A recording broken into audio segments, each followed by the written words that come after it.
vamos a hablar de lo que significó el tratamiento en el Senado del proyecto de legalización del aborto. Ya nos acompaña en nuestros estudios el doctor Rodrigo Agrelo, quien es presidente de la Asociación Civil Portal de Belén. Rodrigo, bienvenido, un gusto que nos acompañes. Bienvenido, Rodrigo. Bueno, el gusto gracias. Es nuestro que estés vos, y yo ya al comienzo le he hecho un reconocimiento también a Aurelio García del Orrio, que me parece que ustedes son los coautores en gran parte del éxito que No, el adelantado es él, que hace 25 o 30 años fundó el Portal de Belén hace 26, sí. pero que trabaja en estos temas prácticamente desde su más tierna infancia. Entonces, siempre creyó que la misión fundamental como ciudadano era defender la vida de los más débiles. Así que yo simplemente con los años me he ido sumando a su causa. Rodrigo, ¿y qué análisis haces de lo que fue el debate en el Senado? Bueno, yo creo que fue un debate que primero empezó por ser un debate nacido como producto de cierto microclima de la capital federal. Ajá. Esa es mi impresión en la Cámara de Diputados. Cuando el debate se fue desarrollando, empezó a manifestarse la gente del interior.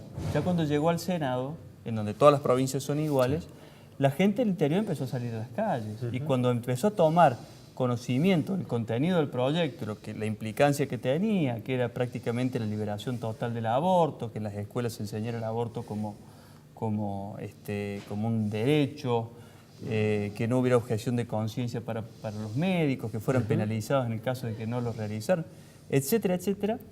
Yo creo que cuando la población del interior de la Argentina empezó a tomar conciencia de eso, empezó a volcarse a las calles.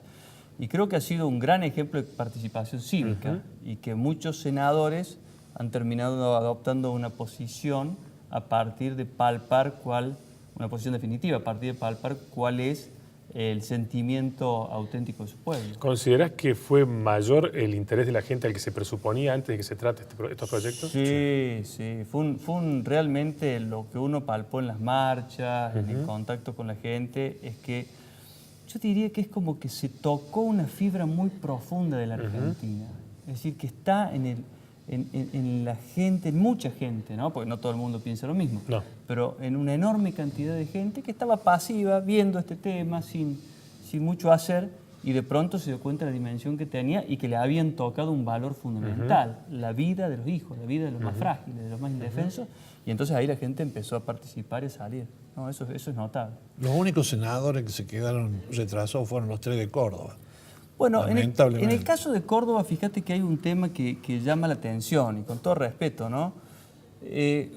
Las personas que piensan que el aborto legal no debe ser habilitado en la Argentina no tuvieron representación anoche en la votación del Senado. Es decir, hay una enorme cantidad de cordobeses que carecen de representación en el Senado porque los 3 senadores por la provincia de Córdoba se inclinaron por la legalización del aborto. Si el 100% de nuestros senadores está a favor de la legalización del aborto, eso no refleja la realidad de Córdoba, que tiene un enorme porcentaje en contra de la legalización. Exacto. Y más allá del resultado en el Senado, queda, Rodrigo, todavía por resolver una cuestión de fondo que es real, que falta educación sexual en las escuelas, que siguen muriendo mujeres en abortos clandestinos.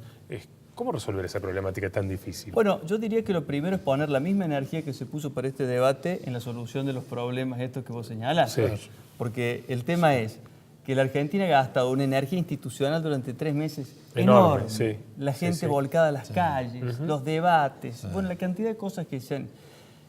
Si esa energía la usáramos para prevenir los embarazos, para acompañarla a la mujer que está sola, para hacer la tarea que tenemos que hacer, que es articular todo el sistema de salud, el sistema educativo y el sistema social en la contención de la mujer en crisis con el embarazo o previo a la crisis con el embarazo, ¿cierto? En la educación sexual integral, sí, ¿cierto? Si toda esa energía la usáramos previamente, se reducirían enormemente la cantidad de abortos, clandestinos o no clandestinos, pero la gente no llegaría a eso. Y no harían falta los portales de Belén, muy probablemente. Sí. Ahora, esto que vos planteas no ocurre realmente, no está esa energía puesta, pero sí en el tratamiento de este proyecto. ¿Crees que entonces fue un oportunismo político? A ver, primero pensé que era una cortina de humo del gobierno para tapar otros Otro problemas, problema, entretener a la oposición y demás. Y después empecé a encontrar algunos elementos vinculados a las demandas que tiene la Organización Mundial del Comercio para hacernos ingresar como miembros plenos de la OCDE, que entró Colombia y no entró la Argentina. Colombia ya tiene el tema del aborto. A nosotros nos dijeron, espera un ratito, ya vamos a ver qué hacen ustedes. No entramos a la OCDE. El FMI, en el punto tercero del acuerdo con el FMI, está claramente establecido que hay que dictar políticas de género. ¿Qué tiene que ver el ajuste fiscal con la política de género? Sí. Vos decís, ¿cierto? Es decir, la condición es para que cumplamos con esta ley y con esa condición nos prestan la plata. Ahora yo digo esto, estas políticas antinatalistas, demográficas, antinatalistas, ya han sido probadas en el mundo. Europa está sufriendo las consecuencias de eso. Vos fíjate lo que pasa en países como España, por ejemplo. Tiene la tasa de natalidad más baja de la Unión Europea.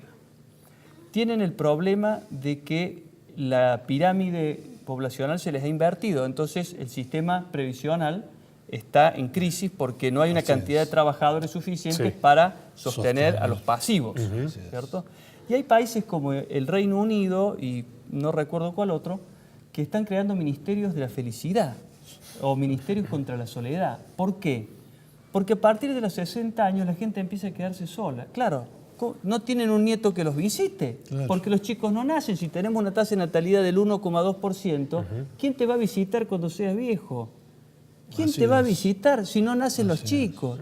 Entonces empezamos a buscar, se encuentra Europa ya con este problema, la soledad de la gente.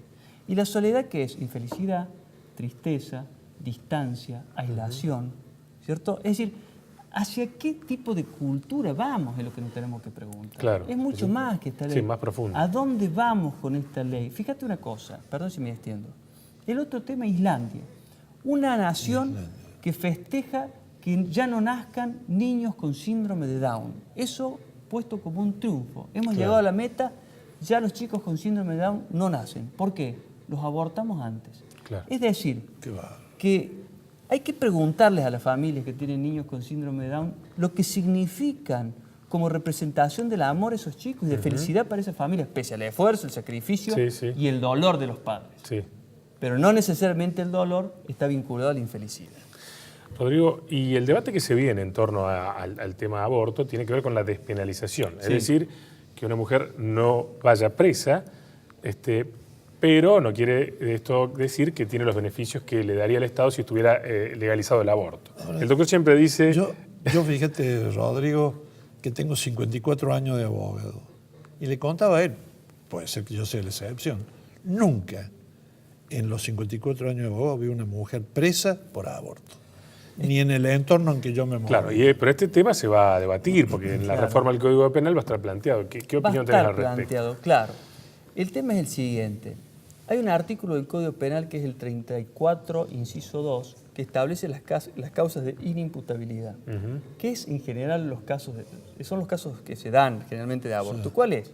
La persona que comete un delito, que está tipificado en el Código Penal, pero lo comete porque no puede resistir una fuerza superior que lo lleva a cometer ese delito o porque está coaccionada, amenazada de sufrir un mal grave o inminente. Entonces, ¿qué sucede? La mayoría de los casos de aborto, por lo menos lo que nosotros solemos ver en el portal de Belén, tienen que ver con esto. Es o el abusador sexual que la está presionando para borrar la prueba del delito. O el padre del chico que no quiere hacerse cargo de sus responsabilidades o porque tiene una familia paralela o porque es un fresco, ¿cierto? O porque el entorno encuentra en la vulnerabilidad de la chica la posibilidad de seguir aprovechándose. Te doy el caso. Mujeres que son obligadas por su entorno a prostituirse y cuando quedan embarazadas las hacen abortar ¿para qué? Para poder seguir prostituyéndolas, trabajando entre comillas. Es decir, en general los abortos se dan en estas circunstancias. Pero fíjate, vos hablas de si hay dolo o si puede o no haber dolo en el caso del aborto. Este propio proyecto que acaba de rechazarse decía que a partir de la semana 15 la mujer era punible. A partir de la semana 15 la mujer que se practicara un aborto era punible.